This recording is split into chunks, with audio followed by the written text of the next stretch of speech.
नमस्कार, मी धनश्री शिंदे आपल्या धनश्रीज किचनमध्ये स्वागत करते। तर नुकतंच आपण आंबोळीचं प्रीमिक्स कसं बनवायचं हे बघितलं। तर आज त्या प्रीमिक्सपासूनच आपण बनवणार आहोत आंबोळी आणि एकदम मऊ आणि जाळीदार अशी आंबोळी होते बरं का। चला तर बघूयात ही रेसिपी कशी करायची। किती जाळीदार आणि मस्त अशी झाली आहे, तुम्ही बघू शकता।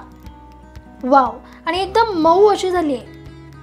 तर आता सर्वात आधी आपल्याला हे आंबोळीचं प्रीमिक्स जे आपण बनवून ठेवलेलं आहे ते आपल्याला भिजू घालायचं असतं 2 ते 3 तासासाठी। तर आता इथे सर्वात आधी आपण 2 कप प्रीमिक्स घेऊया। तर हा मेजरमेंटचा जो कप असतो त्याचे 2 कप आपण घेणार आहोत। तर हा असा 1 कप आपण आंबोळीचं प्रीमिक्स घेतलंय आणि अजून 1 कप घ्यायचा आहे।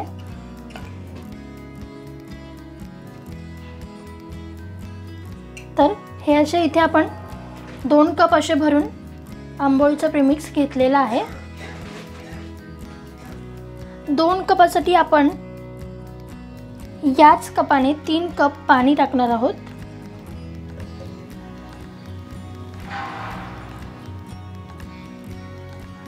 पाणी हे आपल्याला एकदमच असं नाही टाकायचं, थोडं थोडं करत टाकायचं आहे। कन्सिस्टन्सी बघून, पण नॉर्मली मेजरमेंटनुसार 2 कप आपण घेतला आहे तर त्याला 3 कप पाणी।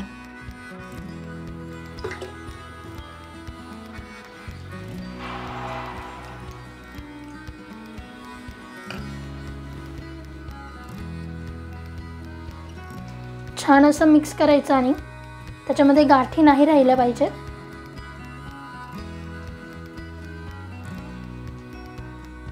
तर इथे आपण असं 3 कप पाणी टाकून घेतलेलं आहे। आता आपल्याला हे छान असं मिक्स करून घ्यायचं आहे। त्याच्यामध्ये ज्या गाठी आहेत त्या राहिल्या नाही पाहिजेत, असं छान असं मिक्स करायचं।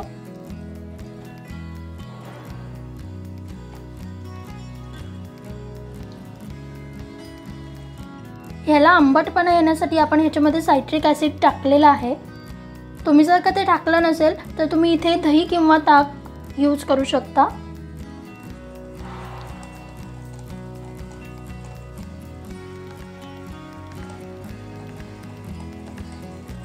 तर तुम्ही इथे कन्सिस्टन्सी बघू शकता आणि वरून जेव्हा हे भिजतं तेव्हा ते अजून थोडंसं घट्ट होतं। ही अशीच कन्सिस्टन्सी आपल्याला पाहिजे, म्हणजे 2 कप प्रीमिक्स घेतलं असेल तर त्याला 3 कप पाणी हे करेक्ट असं मेजरमेंट आहे।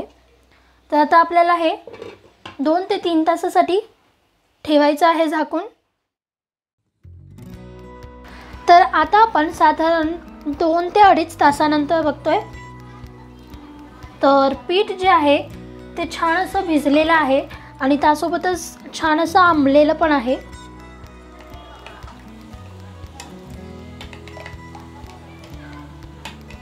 थोडंसं मिक्स करून घ्यायचं आता ह्याला एकदा।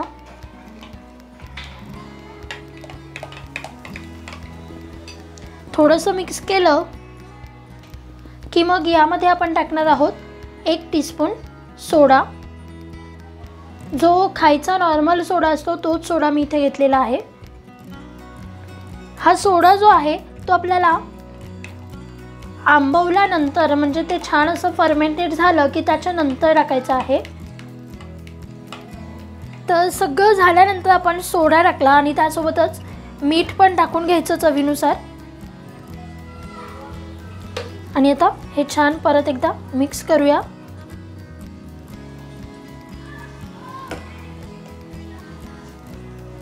चला तर आता आपण आंबोळी करायला घेऊयात। तर आता इथे मी सर्वात पहिले तवा जो आहे तो गरम करून घेतलेला आहे। तवा आपल्याला छान असा गरम करून घ्यायचा आहे पहिले। आणि आता लो फ्लेमवर, लो टू मीडियम फ्लेममध्ये गॅसची फ्लेम ठेवायची आणि आंबोळीचं पीठ छान असं टाकून घेऊ। आता आपल्याला जास्त असं हे फिरवायचं नाही आहे, कारण की ते थोडंसं जाडच ठेवायचं आहे, फक्त थोडंसं।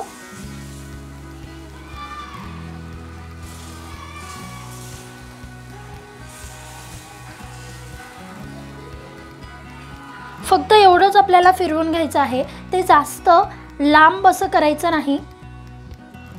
तर तुम्ही इथे बघू शकता आपोआप त्याला जाळी पडायला सुरुवात होते. आंबोळी जी आहे ती थोडीशी जाडच आपल्याला करायची असते. तर इथे तुम्ही बघू शकता किती छान अशी आपली आंबोळी होतीये. आपण गॅसची फ्लेम जी आहे ती लो टू मीडियम फ्लेमवर ठेवली आहे. त्यानंतर आता आपण थोडंसं तेल टाकूयात, बाजूनी थोडंसं टाकायचं आणि त्यासोबतच मध्ये थोडंसं. आता आपण आंबोळी जी आहे ती 2 ते 3 मिनिटं अशीच लो टू मीडियम फ्लेमवरती भाजून घेणार आहोत आणि मगच आपण तिला दुसऱ्या साईडने भाजून घेऊयात. गॅसची फ्लेम जी आहे ती लो टू मीडियमच पाहिजे, जास्त हाय नको आहे. किती छान मस्त जाळी पडलेली आहे तुम्ही बघू शकता. जर तुम्ही अगदीच असं म्हणजे थोडंसं जाड न ठेवता पातळ अशी केलीत आंबोळी तर ही अशी जाळी नाही पडणार. त्यामुळे थोडीशी जाडच ठेवायची आपल्याला आंबोळी.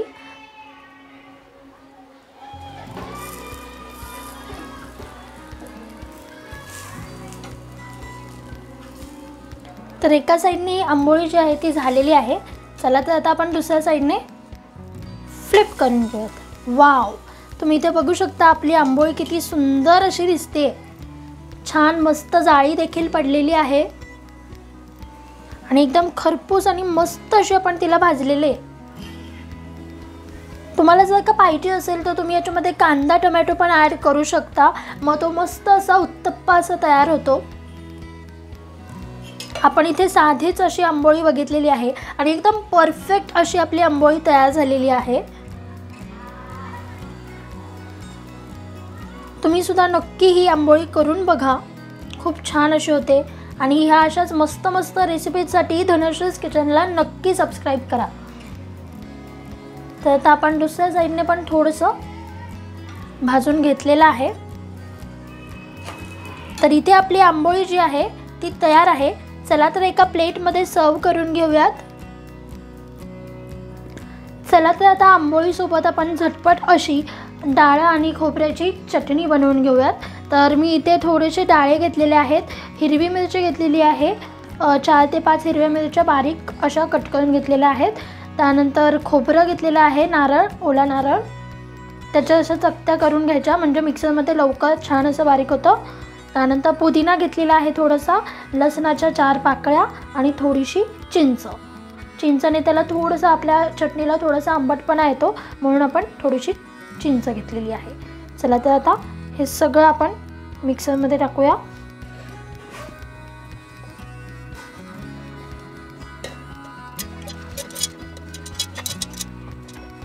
एकदम लगेचच अशी ही चटणी बनवून तयार होते. हे सगळं टाकल्यानंतर यामध्ये चवीनुसार मीठ टाकून घ्यायचं.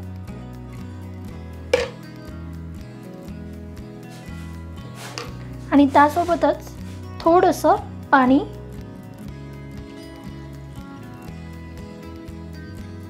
चला तर आता हे आपण मिक्सरला छान असं बारीक करून घेऊया.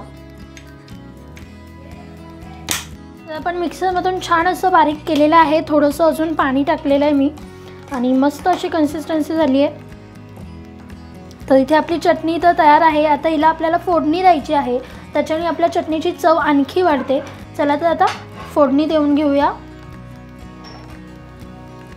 तेल चांगलं गरम करून घेऊयात. तर इथे तेल गरम झालेलं आहे. आपण यामध्ये मोहरी टाकून घेऊ. मोहरी थोडीशी तडतडू द्यायची आणि आता गॅसची फ्लेम बंद करूयात. आणि मग आपण यामध्ये टाकूयात कढीपत्ता,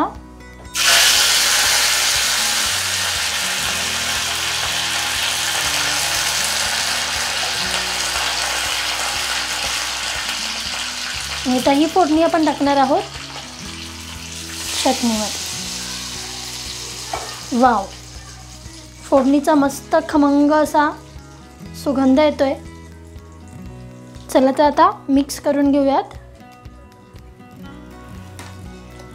छान अशी चटणी मिक्स करून घ्यायची एकदा. तर इथे आपण चटणीला फोडणी पण दिलेली आहे आणि एकदम मस्त अशी फोडणी झाली आहे. तर इथे छान आपली चटणी तयार आहे. चला तर आता सर्व करून घेऊ. तर इथे आपली आंबोळी तयार आहे आणि किती मस्त दिसते तुम्ही बघू शकता. अगदी जाळीदार आणि मऊ मऊ अशी आंबोळी झालेली आहे. वाव. त्यासोबतच आपली चटणी पण एकदम खमंग आणि मस्त झाली आहे. तर ही इथे आपली आंबोळी तयार आहे आणि एकदम छान आणि मस्त दिसत आहेत. आणि तर चला आता आपण हे टेस्ट करून बघूया. वाव, एकदम मऊ मऊ अशी झाली आहे, तुम्ही बघतच असाल.